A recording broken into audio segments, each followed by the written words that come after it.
안녕하십니까, 박사입니다. 폴란드가 갑자기 러시아에 시비를 걸고 있습니다. 폴란드군은 러시아 미사일이 우크라이나 쪽에서 폴란드 영공으로 진입했다가 다시 우크라이나 영토로 돌아갔다는 해교한 주장을 하고 있습니다.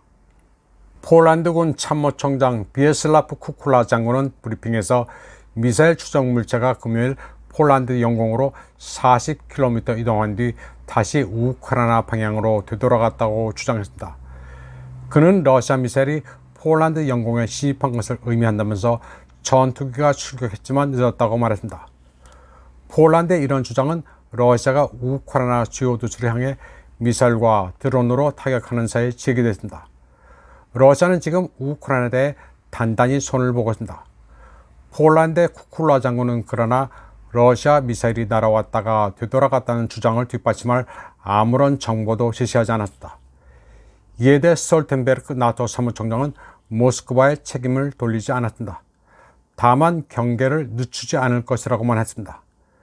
그런데 폴란드 외무부는 안드레 오르다시 바르샤바 주재 러시아 대사를 초치했습니다. 테오필 바르토옙스키 폴란드 외무차관은 러시아 대사에게 영공 침범 사건에 대한 설명을 요구하는 메모를 전달했습니다. 지난해 11월에도 비슷한 촌극이 있었습니다. 작년 11월 폴란드 도시 프셰보도프에 우크라이나 S-300 미사일이 떨어져 지역 주민 2명이 사망했습니다. 당시 젤렌스키는 우크라이나 미사일이 아니라고 주장했고 폴란드는 자국민이 사망했는데도 어물쩍 넘어갔습니다. 다음 소식입니다. 특수군사작전에서 러시아 초음속 미사일은 막아낼 방법이 없는 것으로 드러났습니다. 모스크바는 지난 이틀 동안 우크라이나 전역의 목표물을 대상으로 대규모 미사일 공격을 가했습니다. 우크라이나 관리들은 목요일 저녁과 금요일 아침 최대 158개 발사가 감지됐다고 했습니다. 유리 이그나트 우크라이나 공군 대변인은 동시에 이렇게 많은 미사일이 날아온 적이 없다고 경악했습니다.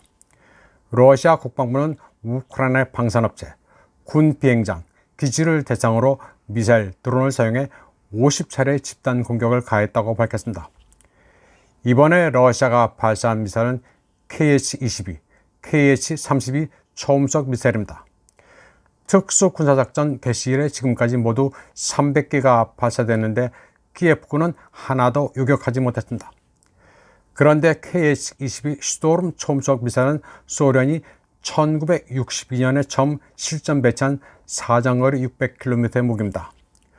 원래 용도는 대한미사일로 미국 항공모함을 격침시키기 위한 무기입니다.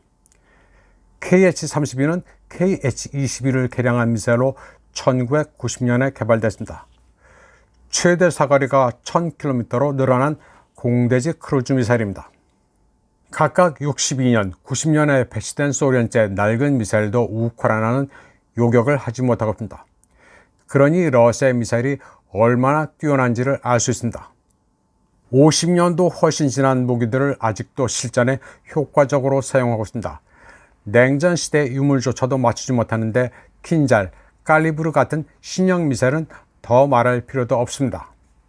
그런데도 우크라이나는 방공망이 취약하다면서 패트리엇 시스템을 더 달라는 요구를 하고 있습니다. 이번 방송은 여기까지 하겠습니다. 시청해주신 여러분 감사합니다.